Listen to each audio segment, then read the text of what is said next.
सहनाववतु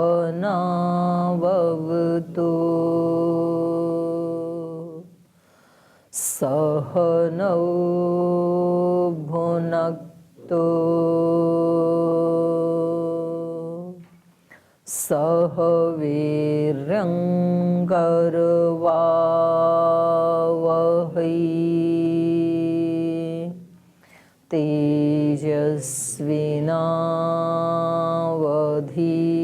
तेजस्विनावधीतमस्तु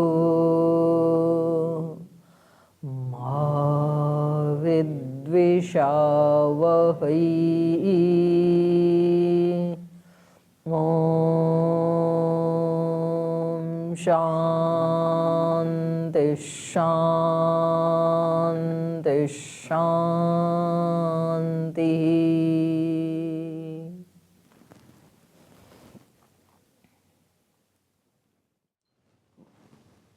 सूत्र पाठ। अथ तृतीयोऽध्यायस्य तृतीयः पादः।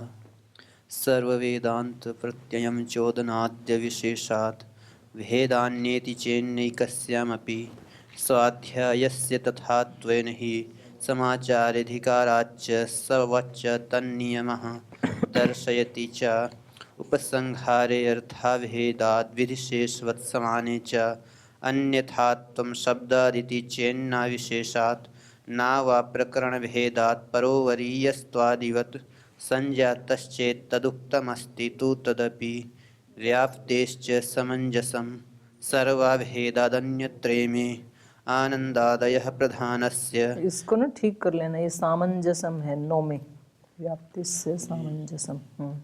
व्याप्तिस्सामञ्जसम् आनन्दादयः प्रधानस्य प्रियशिरस्त्वाद्य प्राप्तिरुपचयापचयो हि भेदे इतरे त्वर्थसामान्यात् आध्यानाय प्रयोजनाभावात् आत्मशब्दाच्च आत्मगृहीतिरितरवदुत्तरात् अन्वयादिति चेत् स्यादवधारणात् कार्याख्यानादपूर्वं समान एवं चाभेदात् सम्बन्धादेवमन्यत्रापि न वा विशेषात् दर्शयति च संभृतिद्व्याप्त्यपि चातः पुरुषविद्यायां युजेतरेषामनाम्नानात् भैदाद्यर्थभेदात् हानौ तु पायनशब्दशेषत्वात् कुशाछन्दस्त्युपगानवत्तदुक्तं साम्परायतर्तव्याभावात् तथा ह्यन्ये छन्दतुभयाविरोधात् गतेरर्थवत्तमुभयथान्यथा हि विरोधः उपपन्नस्तल्लक्षणार्थोपलब्धेर्लोकवत् अनियमः सर्वासामविरोधः शब्दानुमानाभ्यां यावदधिकारम् अवस्थितिराधिकारिकाणाम् अक्षरधियां त्ववरोधः सामान्यतद्भावाभ्याम् औपसदवत्तदुक्तं यदामननात् अन्तराभूतग्रामवत्स्वात्मनः अन्यथा भेदानुपपत्तिरिति चेन्नोपदेशान्तरवत् व्यतिहारो विशिंसन्ति हीतरवत् सैव हि सत्यादयः कामादितरत्र तत्र चायतनादिभ्यः आदरादलोपः उपस्थिते यतस्तद्वचनात् तन्निर्धारणानियमस्तद्दृष्टेः पृथग्य प्रतिबन्धः फलं प्रदानवदेव तदुक्तं लिङ्गभूयस्त्वात् तद्धिवलीयस्तदपि पूर्वविकल्पः प्रकरणात् स्यात् क्रियामानस्वत् अतिदेशाच्च विद्यैव तु निर्धारणात् दर्शनाच्च श्रुत्यादिवलीयस्त्वाच्च न बाधः अनुबन्धादिव्यः प्रज्ञान्तरपृथक्त्वदृष्टश्च तदुक्तं न सामान्यादप्युपलब्धेर्मृत्युवन्न हि लोकापत्तिः परेण च शब्दस्य ताद्विध्यं भूयस्त्वात्त्वनुबन्धः एक आत्मनः शरीरे भावात् व्यतिरेकस्तद्भावाभावित्वान्न तूपलब्धिवत् अङ्गावबद्धस्तु न शाखासु हि प्रतिवेदं मन्त्रवद्विरोधः भूम्ना कृतवज्जायस्त्वं तथा हि दर्शयति नानाशब्दादिभेदात् विकल्पो विशिष्टफलत्वात् काम्यास्तु यथा कामं समुच्चयेरन्न वा पूर्वहेतुभावात् अंगेषु यथाश्रयभावः शिष्टेश्च समाहारात् गुणसाधारण्यश्रुतेश्च न वा तत्सहभावाश्रुतेः दर्शनाच्च इति तृतीयः पादः। ओम। तो आइए अभी भाष्य पढ़ते हैं। तृतीय अध्याय का तृतीय पाद पढ़ रहे हैं। और यहाँ पर प्रकरण ये चल रहा था कि इन्होंने श्रुति में जो उपासना से संबंधित वर्णन है, तो इन्होंने कहा था कि जैसे वेदांत का या उपनिषदों में जो उपासना का जहाँ कहाँ वर्णन है उन सब का उपसंहार कर लेना चाहिए। उसके साथ ही श्रुति में भी जहाँ कहीं उससे संबंधित, उपासना से संबंधित कहीं वर्णन है तो उसका भी उपसंहार कर लेना चाहिए। तो पूर्व पक्षी का ये कहना था कि जब आप श्रुति को उपसंहृत कर रहे हैं तो ऐसे ही स्मृति में भी जहाँ कहीं ऐसे शब्द आते हैं तो उनका भी उपसंहार कर लेना चाहिए। तो उसका निषेध किया था, न च विशेषात, नहीं कर सकते हैं क्योंकि श्रुति विशेष है स्मृति से। और दूसरा हेतु ये दिया था कि स्मृति श्रुति का अनुगमन करती है, श्रुति के बाद स्मृति उत्पन्न होती है।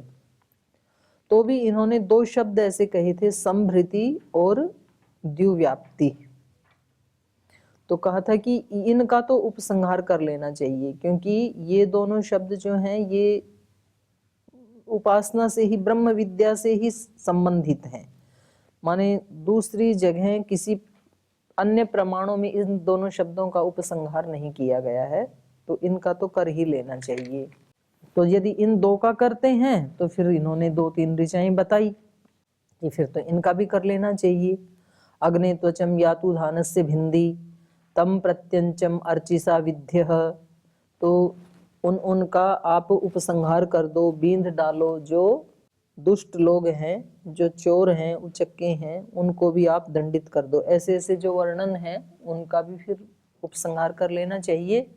तो कहा नहीं, उपासना में उनका उपसंहार नहीं किया जा सकता है क्योंकि वो तो दंड नीति से युक्त वचन है, अनुशासन से संयुक्त है, वो उपासना से युक्त नहीं है। तो वेदाद्य अर्थ भेदात, उनके अर्थ का भेद होने से उपासना में उनका अर्थ उपसंहृत नहीं होता है। क्योंकि उपासना में तो कैसे शब्दों का प्रयोग किया जाता है, स्तुति आदि का, कुछ प्राप्ति का, भक्ति भाव के जो हैं उनका होता है। तो इन्होंने कहा था उपासनायाम ही स्वस्य सद्गुणेषु प्रवृत्ति शासने दंडेन व अन्य पापिन पाप निवृत्ति। इन्होंने कहा था कि भाई ये तो ना शासन से, दंड देने से युक्त जो शब्द हैं तो वो प्रयोजन है यहाँ। माने धर्म का आचरण करना चाहिए, नहीं करेंगे तो ये दंड मिलेगा, ऐसा बोध कराने वाले ये वाक्य। तो इनका प्रयोजन उपासना नहीं है बल्कि दंड आदि का प्रदर्शन करके उसमें भय या भीति उत्पन्न करना, ये इनका प्रयोजन है। उपासना में क्या होता है, स्वस्य सद्गुणेषु प्रवृत्ति ही, अपने आप की सद्गुणों में प्रवृत्ति, ये उपासना का प्रयोजन है कि हम आगे बढ़ें, सद्गुणों में प्रवृत्त हों, ये उपासना का प्रयोजन है। और शासने दंडने वा, शासन और दंड का प्रयोजन क्या है, अन्य पापी न पाप निवृत्ति, जो पापी लोग हैं उनकी पाप से निवृत्ति हो, ये दंड का प्रयोजन। तो दोनों का प्रयोजन, दोनों का अर्थ भिन्न भिन्न है। आगे कहा था हानौ तु उपायन शब्द शेषत्वात् कुशा छंद स्तुति उपगानवत् तदुक्तम।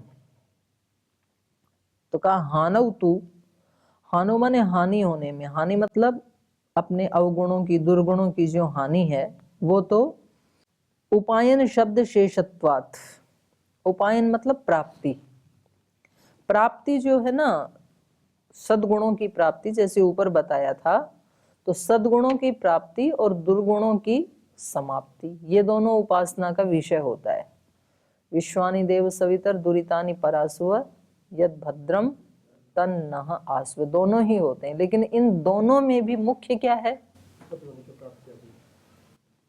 उपलब्धि, ये ज्यादा प्रधान है।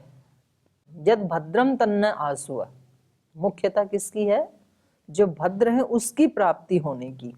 तो कहा कि ये जो हानि बताई गई है कहीं दुरितों की, ये तो उपायन शब्द शेषत्वात्, उस लाभ या उपायन शब्द की शेष विधि की तरह से जान लेना चाहिए। माने ये ठीक है क्योंकि इसमें भी तो बहुत चर्चा चलती है ना विद्वानों की कि भाई जब तक आप अपने पात्र को साफ नहीं करोगे तब तक उसमें अच्छी चीजें डालने से फायदा क्या, वो अच्छी भी गंदी ही हो जाएंगी। तो कटोरे का उदाहरण देते हैं, उसमें गोबर लगा है, उसमें खीर या दूध डालोगे तो वो भी गोबर जैसे ही हो जाएगी। तो पहले अपने पात्र को साफ करो, ऐसे भी लोग बोलते हैं। और यहाँ पर क्या कहा जा रहा है कि मुख्यता किसकी होनी चाहिए, स्वस्य सद्गुणेषु प्रवृत्ति ही, ये बताए अपनी सद्गुणों में प्रवृत्ति की प्रधानता होनी चाहिए। अवगुण भी हटाने हैं, दुरित भी हटाने हैं, लेकिन वो कैसे हैं, वो शेष विधि की तरह से हैं। मुख्य प्रयोजन क्या है उपासना का, प्राप्ति, उपायन। उपायन मतलब लाभ। तो जो भगवत गुण हैं, जो दिव्य गुण हैं, उनका लाभ होना चाहिए, ये उसका प्रयोजन है। जैसे बहुत सारे वाक्य हैं, तो उनमें जो है ना, वो प्रधानता जो होती है वो सद्गुणों को प्राप्त करने की, असतो मा सद्गमय है। जैसे असत से हटाकर हमें सत की ओर ले चलो, तो यहाँ पर प्रधानता किसकी है, असत से हटने की है या सत से मिलने की है। असत मान लो हट गया और सत से मिले नहीं, तो ये असत का हटना व्यर्थ हो गया। और सत से हम मिल गए तो असत हट ही जाएगा, हटाना ही पड़ेगा। तो प्रधानता किस चीज की है वो देखना पड़ेगा, किस वाक्य में। तो उपासना के जो वाक्य हैं उनमें प्रधानता होती है सद्गुणों को प्राप्त करने की। स्वस्य सद्गुणेषु प्रवृत्ति ही उपासनायाम ही। तो यहाँ पर भी कह रहे हैं उपायन शब्द जो है ना वो मुख्य है। उपायन मतलब प्राप्ति, लाभ।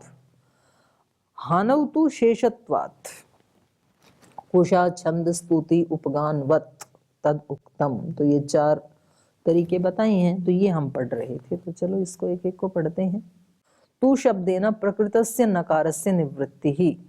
जो सूत्र में तू शब्द है, हानौ तु उपायन, यहाँ पर से, यहाँ तू शब्द से नकार की निवृत्ति की जा रही, जो ऊपर से अनुवृत्ति आ रही थी। उपासनाया मुख्यो अर्थो उपास्य गुण लाभः। तो ये बता रहे हैं भाष्यकार, ये कह रहे हैं उपासना का मुख्य प्रयोजन क्या है, उपास्य गुण लाभ।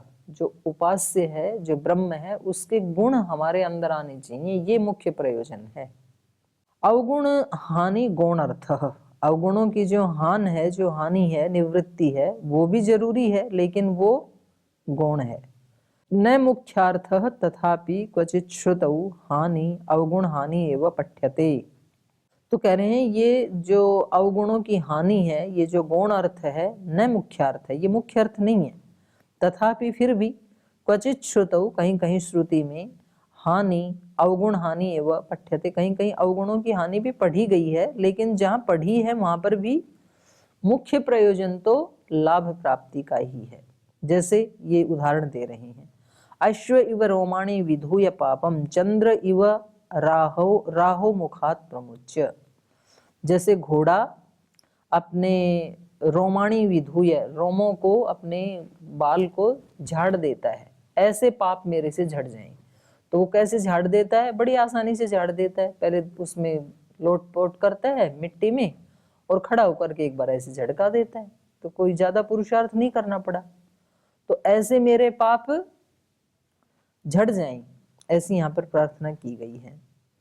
और चंद्र इव राहु मुखात प्रमुच्यत, जैसे चंद्रमा राहु के मुख से छूट करके और खिल जाता है, अपनी ज्योति फैलाता है, ऐसे ही मैं दुर्गुणों से छूट जाऊं। तो दोनों जगह क्या किया है, अवगुणों की हानि के बारे में कहा है।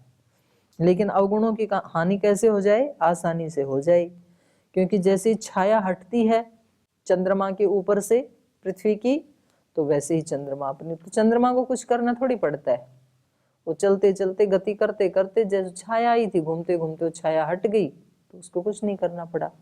तो ऐसे मैं हट जाऊं दोषों से।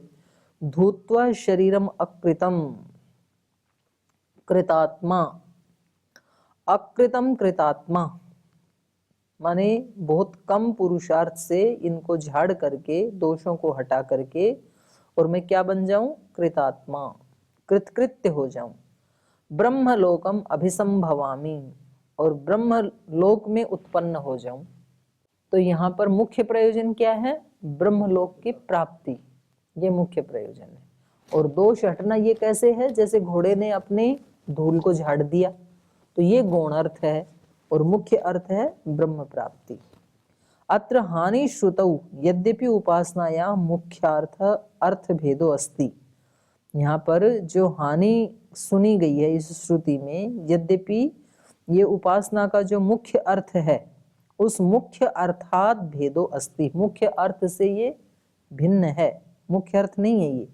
तथापि हानौ क्षय खलु उपायन शब्द शेषत्वम, फिर भी जो सूत्र में हानौ पढ़ा है, हानो का मतलब है क्षय, उनकी उन दोषों का क्षय होने से, तो ये क्या है? ये उपायन शब्द का शेष विधि है। उपायन शब्द, उपायन मतलब लाभ, ईश्वर प्राप्ति का जो लाभ होना था उसकी शेष विधि जैसे है। जैसे कर्मकांड में होती है ना एक मुख्य विधि एक शेष विधि, तो शेष विधि मुख्य विधि के साथ साथ हो जाती है, लेकिन वास्तव में प्रयोजन क्या होता है? मुख्य विधि का अनुष्ठान करना। तो ये उपायन शब्द शेषत्वम लाभस्य अंगत्वम, वो जो ईश्वर प्राप्ति का लाभ होना था उसका ये क्या है? अंगत्वम। अंगत्वम माने उसके साथ आने वाला, दोष हटना क्या है? अंगत्वम। लाभ साहचर्यम, उसी को खोला, लाभ के साथ होने वाला, लाभ तो होगा ही होगा ब्रह्म की प्राप्ति का, उसके साथ साथ दोष भी हट जाएंगे।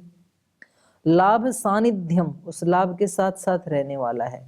लाभ सानिध्यम खलु अनिवार्यम अस्ति, तो उस लाभ प्राप्ति के साथ साथ दोषों का हटना ये भी अनिवार्य हो जाता है। तस्मात् तत्र हानि श्रुतौ न केवलम हानिरेव मंतव्या, तो इन श्रुति में, श्रुति वचनों में कहीं जहां हानि की बात सुनी जाती है तो केवल वो हानि ही नहीं माननी चाहिए, किंतु उपायनस्य उपगमनस्य प्राप्तेः लाभस्य अपि उपसंहारः उपसंहार स्थानम अस्ति, बल्कि उस हानि के साथ साथ जो उपायन है माने जो लाभ है, उपायन को ही खोला, उपायनस्य उपगमनस्य, उपगमन का, उपगमन मतलब प्राप्ते है भगवत प्राप्ति का, प्राप्ति को ही खोला, लाभस्य भगवान के लाभ सद्गुणों का लाभ का, उसका भी उपसंहार कर लेना चाहिए। वहां पर मुख्य प्रयोजन वही है, उसका भी स्थान है।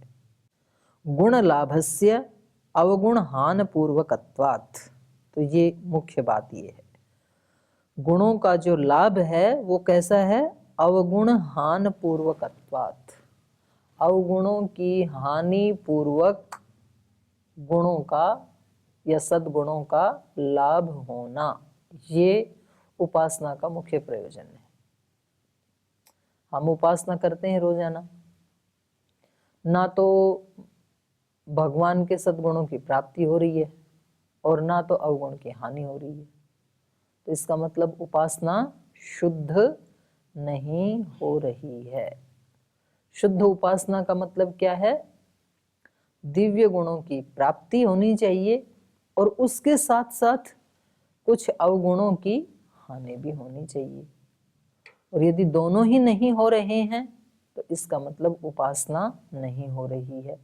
उपासना के नाम पे हम कोई अशुद्ध विधि का आयोजन कर रहे हैं रोजाना।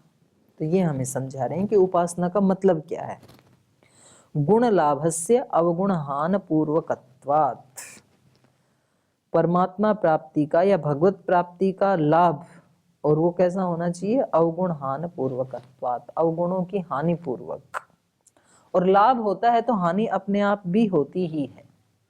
जब व्यक्ति किसी अगली स्टेप के ऊपर पैर रखता है, दूसरी के ऊपर पैर रखता है, तो पहली छूटती ही है, रह नहीं सकती है। सद्गुण आने के बाद दुर्गुण व्यक्ति में रह नहीं सकता है, फिर वो हट ही जाता है। तस्मात् तत्र परमात्म गुणानाम उपसंहार कर्तव्य अन्य श्रुतितः, तो इसलिए कह रहे हैं तस्मात् तत्र, वहां पर तत्र मतलब उपासना में, परमात्म गुणानाम उपसंहार कर्तव्य, अन्य श्रुति से यदि कुछ उपसंहार करना है तो वो किसका करना चाहिए? परमात्मा के गुणों का उपसंहार करना चाहिए। जहां दंड आदि की बात है उनका उपसंहार नहीं करना चाहिए अन्य श्रुतियों से। हानौ उपायन शेषत्व प्रदर्शिका श्रुतिरपि अस्ति। तो कह रहे हैं एक दूसरी भी श्रुति हमारे पास है जिसमें क्या है? हानि तो है लेकिन उपायन शेषत्व प्रदर्शिका, लेकिन लाभ की या उपायन की शेष विधि के रूप में शेष विधि प्रदर्शन करने वाली श्रुति भी हमारे पास है। जैसे जैसे इन्होंने दिया, नाम रूपाद विमुक्तः परात् परम पुरुषम मुपैति दिव्यम यो ह वै तत्परमं ब्रह्म वेद ब्रह्मैव भवति तरति शोकम तरति पापमानम। नाम रूपाद विमुक्तः, तो अब यहाँ पर मुक्ति की बात है ना, हानि की बात है। किससे हानि हो रही है? नाम रूप से। नाम और रूप से जब व्यक्ति मुक्त हो जाता है, हट जाता है, तब वो परात्परम दिव्यम पुरुषम उपैति, तब कहीं जाकर के वो उस परात्पर दिव्य पुरुष को प्राप्त करता है। तो यहाँ पर प्रधानता किसकी है? परात्पर दिव्य पुरुष को प्राप्त करने की प्रधानता है, और नाम रूप से विमुक्त होना ये गौण है, ये शेष विधि की तरह से है। तो कह रहे हैं यहाँ पर ये उपायन शेषत्व प्रदर्शिका श्रुति अस्ति। ये श्रुति कैसी है?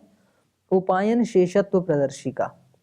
नाम रूपादि विमुक्तः परात् परम पुरुषम उपैति दिव्यम यो ह वै तत् परमं ब्रह्म वेदः, जो उस पर ब्रह्म परमात्मा को जानता है, ब्रह्मैव भवति, तो ब्रह्म जैसा ही हो जाता है। तो इसका मतलब अवगुणों की हानि हो जाती है उसको जानने से। नाम रूपादि विमुक्त मतलब उसकी चेतना ना, ये जो भौतिक शरीर आदि हैं, नाम है, रूप है, इनसे वो उसकी चेतना थोड़ी ऊपर हट जाती है। वो अपने आप को आत्म स्वरूप में फील करने लगता है। अभी तो जैसे हम इन बातों को पढ़ते हैं, समझते भी हैं, लेकिन हमारी फीलिंग जो है वो शरीर के साथ जुड़ी हुई है। शरीर के सुख दुख को ही हम सुख दुख मानते हैं, अभी शरीर के सम्मान या अपमान को ही अपना सम्मान या अपमान मानते हैं। तो इसका मतलब है कि अभी हम नाम और रूप के साथ काफी अटैच हैं, और जैसे व्यक्ति इस दुर्गुण को हटा करके अपने रूप में रहता है, तो फिर वो नाम और रूप से विमुक्त जैसे रहता है। मतलब औरों की दृष्टि में तो वो नाम और रूप से युक्त है, लेकिन वो अपनी अंतः अनुभूति में नाम रूप से बिल्कुल डिटैच रहता है। उसको पता है मैं एक विशुद्ध आत्मा हूँ और ये सब मेरे साधन हैं, और इनसे मैं कहीं सेवा कर रहा हूँ तो कहीं साधना कर रहा हूँ अपने, बस इतना ही प्रयोजन है इन नाम रूपों का। तो ना प्रशंसा करने पे फिर वो बहुत ज्यादा खुश होता है, और ना किसी के अपमान होने से एकदम से ऐसे बुझ जाता है कि भाई इन्होंने तो ऐसे कह दिया, क्योंकि उसको पता मैं इन दोनों चीजों से ही अलग हूँ। तो ऐसे है ये। ऐसे ही कहा तरति शोकम तरति पापमानम। इसी मुंडक उपनिषद में इसी में ही कहा है कि जो नाम रूप आदि से विमुक्त हो जाता है, शोक को भी तर जाता है, और तरति पापमानम, पाप को भी तर जाता है।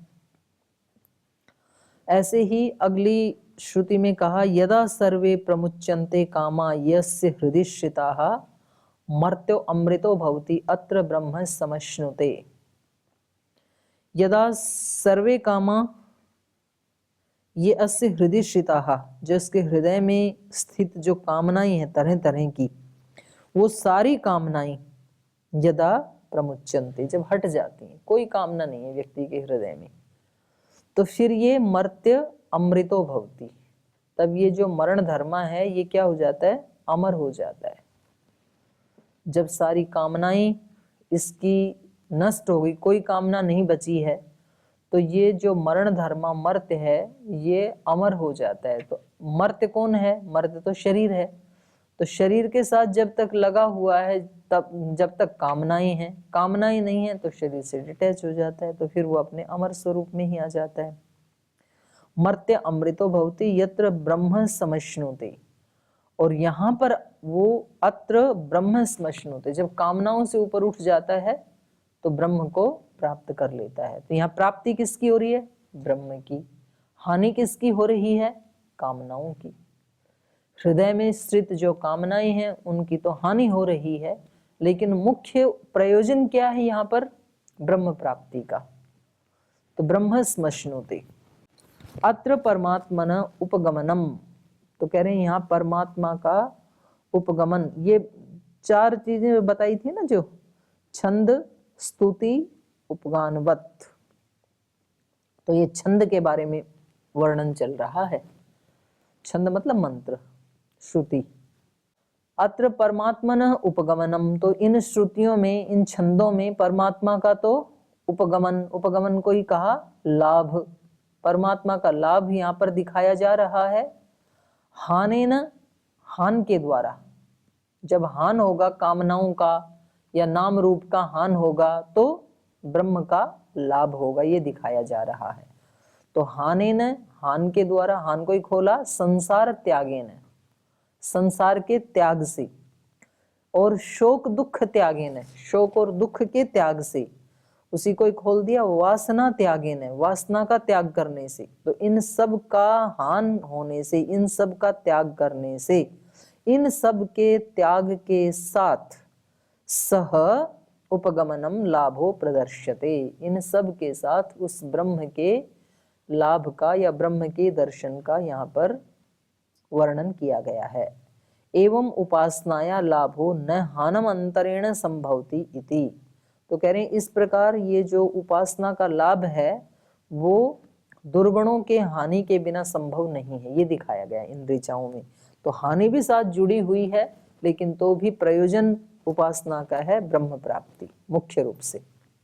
तच्च इदम हानौ उपायन शब्द शेषत्वम, यद्यपि यहाँ पर हान जरूरी है, हान मूलक ही उपायन है यहाँ पर, लेकिन तो भी कह रहे हैं तो भी ये उपायन शब्द की शेष विधि ही है, दुर्गुणों का अवगुणों का नाश होना, मुख्य तो उपायन ही है। कुशा छंद स्तुति उपगानवत, तो ये 4 चीजें जो बताई, कुशा मतलब कुशा, छंद और स्तुति और उपगान, इनसे जो कहा तो उसका आगे ये वर्णन कर रहे हैं। वैसे ये भी छंद का ही था, ऊपर जो दिखाया है ये भी। तो पहले कुशा का, तद यथा कुशा वानस्पत्यास्थः तामापात, कुशाएं कैसी होनी चाहिए? वानस्पत्याः, वनस्पति की कुशाएं होनी चाहिए। वनस्पति मतलब जिसपे सीधे फल आते हैं, जैसे पीपल, वट वृक्ष आदि। तो पीपल की समिधाओं को या कुशाओं को श्रेष्ठ माना जाता है ना। कुशा तो वैसे घास भी होती है ना एक, या इसकी छाल आदि जो भी, वो तो कुश घास अलग होती है, मतलब जिसका वो बनाया जाता है। कुशा वानस्पत्याः, वनस्पति वाली कुशाएं स्थ हैं, ता माम पात, वो मेरी रक्षा करें। तो एक तो कुशा बिछाने के लिए होती हैं, और एक तो फिर वहां रखने के लिए जो छोटी छोटी लकड़ी होती है ना, उनको भी कुशा बोलते हैं बड़े यज्ञ में, याग में। और कभी कभी जैसे वो गिनती करते हैं कि हमें इतने मंत्रों से स्तुति करनी है, बहुत सारे मंत्र हैं जैसे मान लो, तो फिर छोटी छोटी कुशाएं रख लेते हैं पीपल की, और वो उनको गिन गिन करके इधर रखते जाते हैं, तो पता लग जाता है कि इतने मंत्र हो गए। तो मानो 100 कुशा रखी है, वहां छोटे छोटे लकड़ी के टुकड़े हैं, तो उनको इधर रखा, फिर उनको इधर रखा, फिर इधर रखा, तो ऐसे उनको पता लग जाता है कि 500 मंत्र का जाप हो गया, 1000 का हो गया, ऐसे। तो उसके लिए कह रहे हैं ये। तद्यथा कुशा वानस्पत्यः स्थः तामाम पात इति भाल्लविना, तो ये कोई शाखा वाले हैं, भाल्लविन लोग हैं, वो ऐसा मानते हैं कि कुशाएं कैसी होनी चाहिए? वनस्पति वाली। फलैहि वनस्पतयः ऐसे कहा जाता है ना, सीधे फल जिन पे आते हैं वो वनस्पति होती हैं। कुशा के बाद छंद, छंदो भी स्तुवते, छंद के द्वारा स्तुति करता है। इति केचित् शाखिनः, कुछ शाखा वाले कहते हैं ब्रह्म प्राप्ति के लिए क्या करना चाहिए? छंदों से उसकी स्तुति करनी चाहिए। कौन से छंदों से? खास छंदों से उनकी स्तुति करनी चाहिए।